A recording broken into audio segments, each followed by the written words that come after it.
actually got this from my friend today, and I'm gonna put it up the wall. Yeah, it's gonna make my room look cool. I wish I had more. I'm gonna get more and put them up the wall. I'm thinking put it up next to my baby picture. Yeah, it's gonna look cool. Are you on your way? Are you coming soon to me? I'm parking in LA, so I'ma send a Welcome back to my channel. I am Poluso and this is Coca's Ironic. On today's video, I am going to touch on mental health. Yeah, I'm basically going to share with you guys my experiences with mental health, and I hope that the tips and skills that I've used may help you guys too through your mental health journey or your healing journey.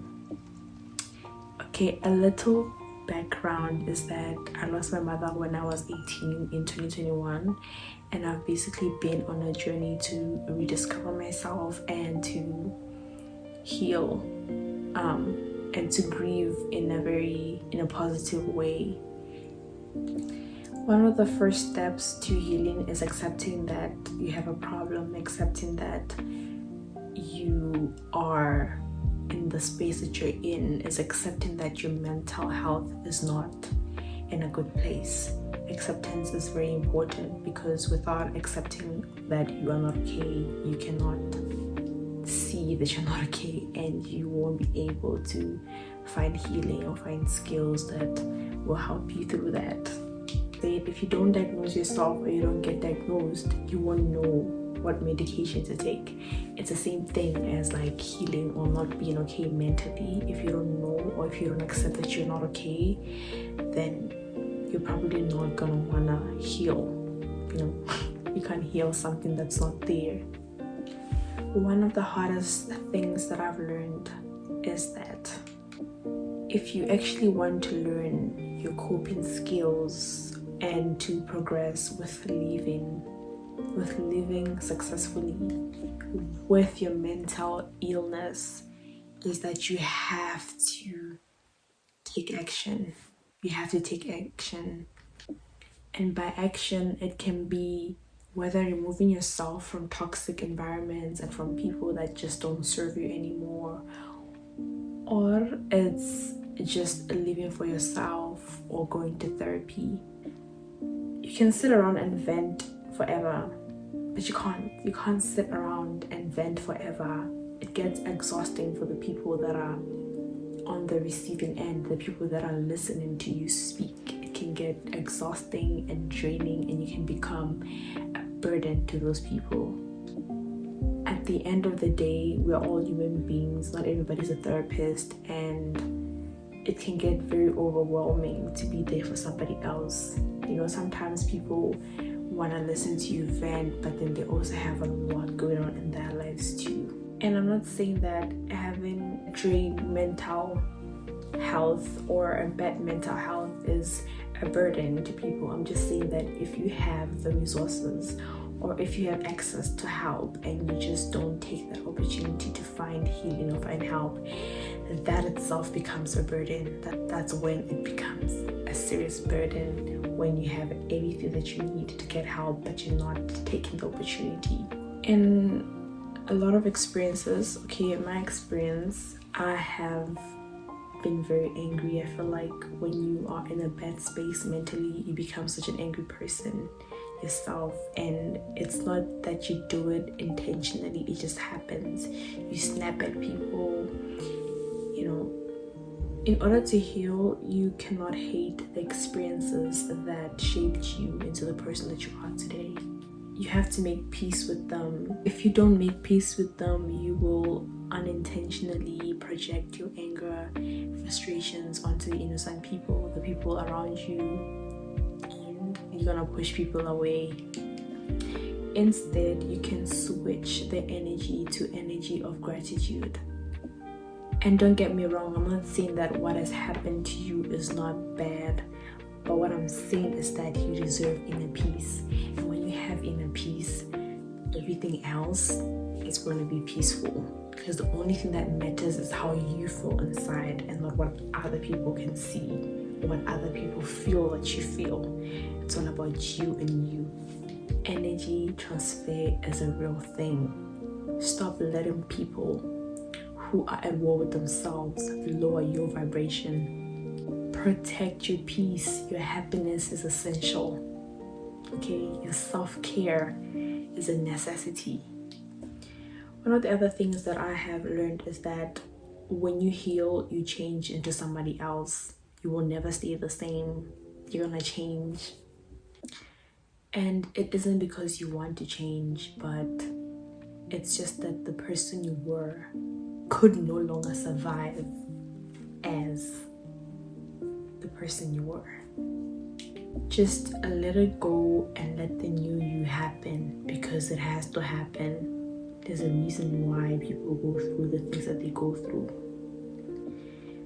One of the things that I have realized about healing, when you heal, attention stops looking like love. The bare minimum stops looking like effort.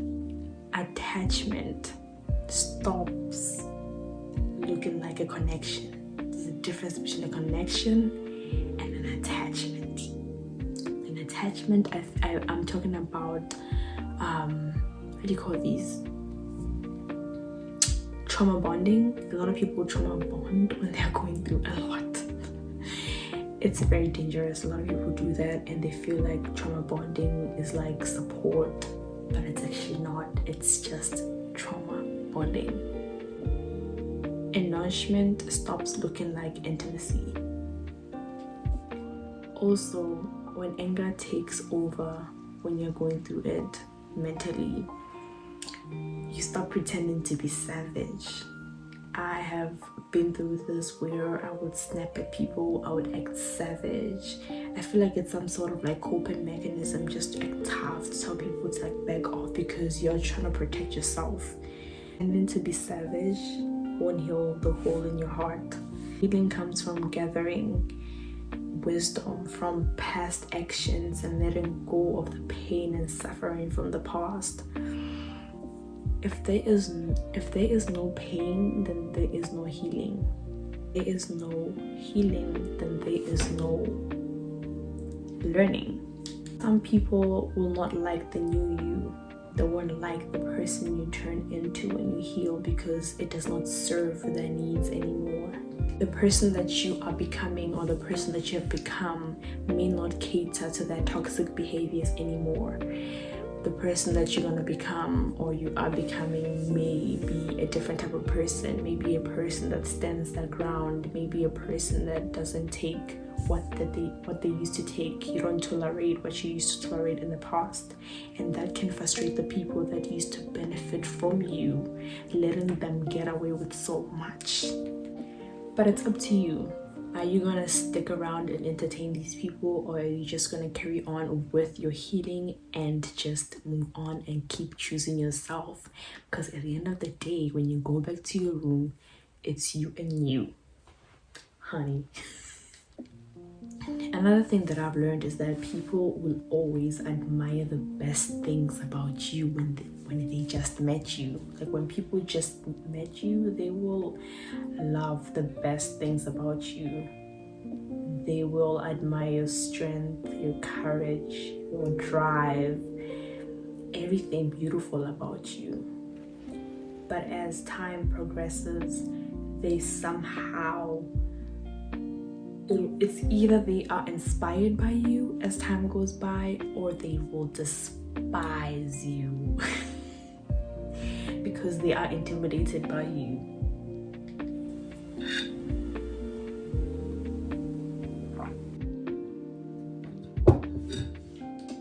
Another thing that I've learned is that you can't be real and likable.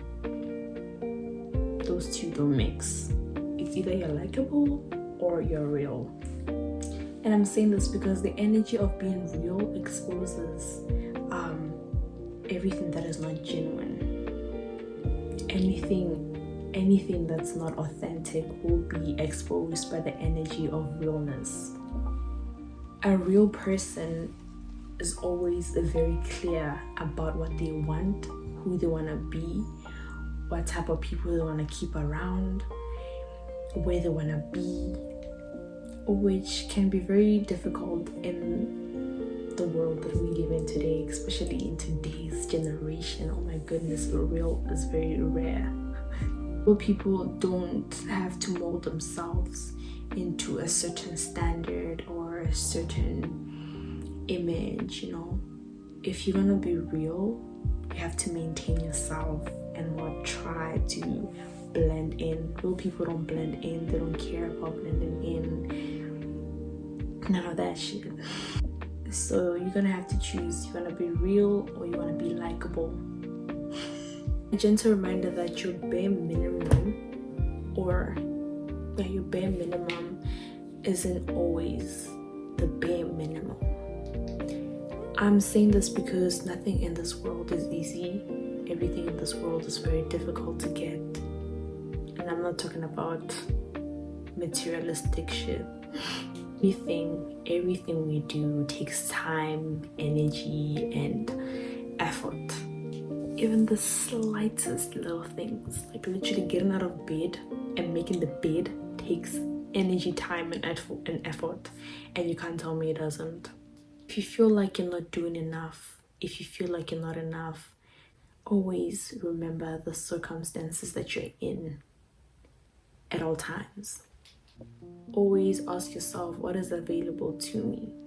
Before you doubt yourself and call your efforts the bare minimum, try and take pride in the little things that you do, the little things. Eating in the morning, whether it's one meal a day, at least you ate. Like, try and take pride in the progress that you're making for yourself. It's really important to applaud to the little things that you do every day for yourself, especially when you feel like you are at your lowest point in life. I created this platform mainly for mental health because I feel like a lot of us suffer a lot and we don't really have a place to go or a safe place. So Kuka is ironic, aimed at peace. Ironic means aimed at peace, and Kuka is my nickname, so my peace. I'm aimed at peace. I come here, peace. And this could be your ironic too, so that we're all at peace. What do you mean? You know what at peace? Do you know what? Thank you all for joining me tonight, and I really hope that you enjoyed the session.